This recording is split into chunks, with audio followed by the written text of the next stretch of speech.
Agora nós iremos para os exercícios de gramática. Então eu já vou fazer aí a leitura, tá? E a explicação ao mesmo tempo dos exercícios e do conteúdo.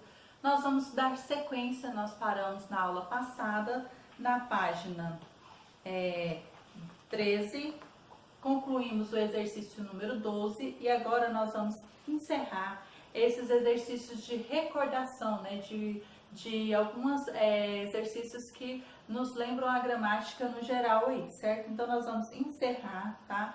Depois na página 15 nós iremos fazer os exercícios de 1 a 4, né? Vamos entrar aí falando sobre as palavras, certo? Então vamos lá, prosseguindo aqui, nós temos aqui na página 13.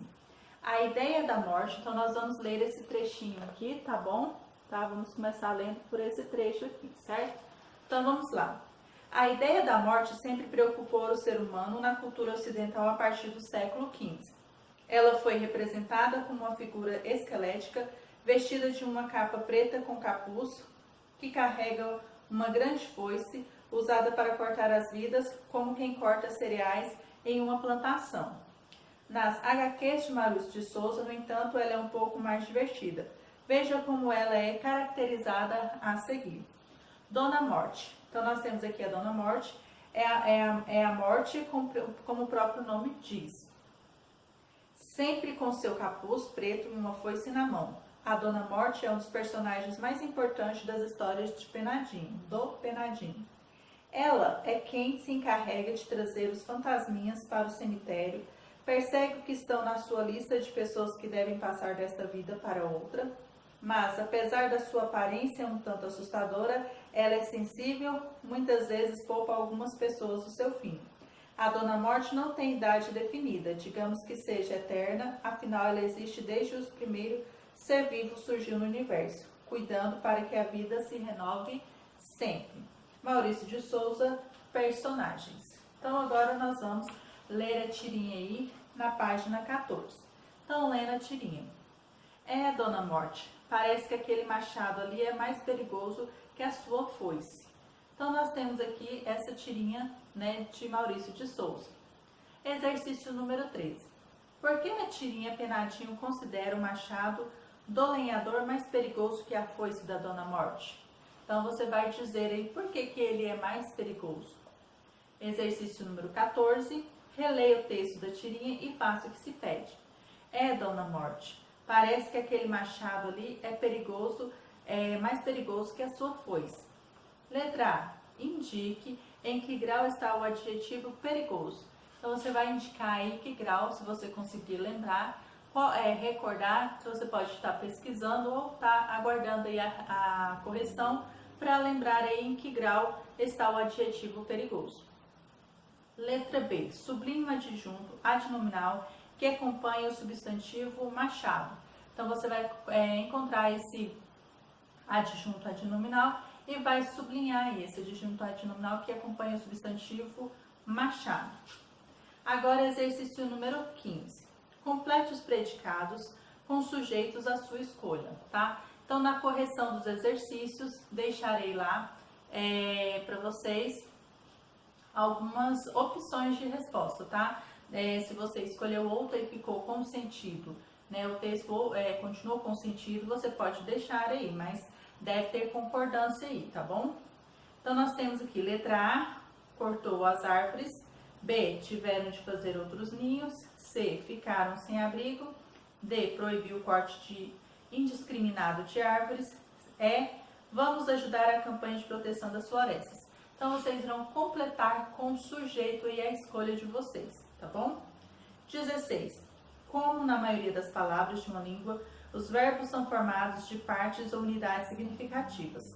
As partes de um verbo, a estrutura, são radical, vogal temática e dissinências, terminações. Cada uma dessas partes informa uma pequena parcela do sentido final da palavra. Complete a tabela com o nome das unidades de significado das formas verbais.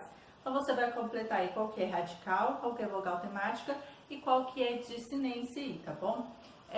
Como é um exercício de recordação, qualquer dúvida você não conseguiu fazer, pode ir lá na correção e ver como é que realiza, né, esse exercício, tá bom? Então, letra A, cortaram, nós temos corte, sentido básico, a conjugação, a, tempo passado, e o M, que é a terceira pessoa do plural. Depois nós temos a letra B, proíbe, que é o sentido básico, e conjugação, o RA, tempo passado, e e o M, que é a terceira pessoa no plural. Aí você vai dizer, né, qual que é radical, qual que é vogal temática e qual que é dissinência.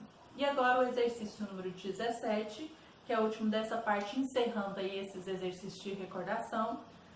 Em quantas conjugações podem ser distribuídos todos os verbos da língua portuguesa?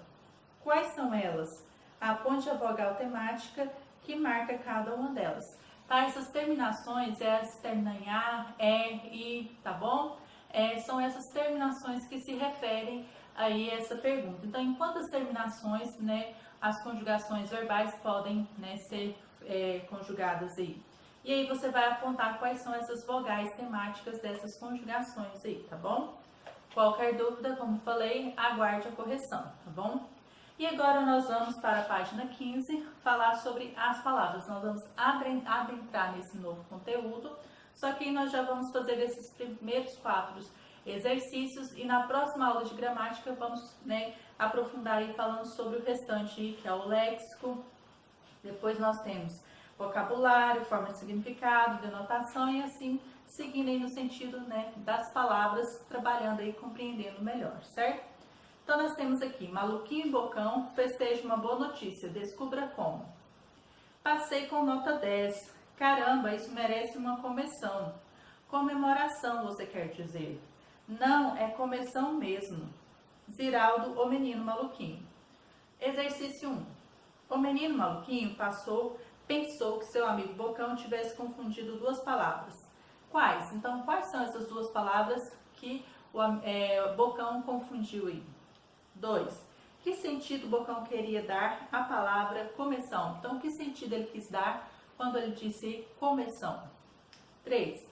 Uma palavra criada por alguém com Bocão ou um novo sentido dado a uma palavra já existente na língua pode ser compreendido pelas outras pessoas? Como? Se sim, você vai dizer como. Se não, você vai dizer como, certo? E agora o último exercício, que é o 4. Para que uma língua cumpra a função de possibilitar a interação social entre os falantes, o que os interlocutores de uma conversa devem saber e ter em comum com relação ao idioma? Aí você vai trabalhar aí o que é que deve ter em comum aí. Então, se você não consegue, né, formular o que pode ser em comum, então acompanhando aí depois a correção do exercício, certo? Deixando frisado aqui que para vocês o espaço disponível no Couber, responder no caderno de gramática e ou de língua portuguesa o material que você está utilizando para responder as atividades aí, certo? Então, vou deixar aí para vocês, né, a sequência, que é a correção dos exercícios propostos para a aula de hoje, tá bom? Então, vamos prosseguir com a correção.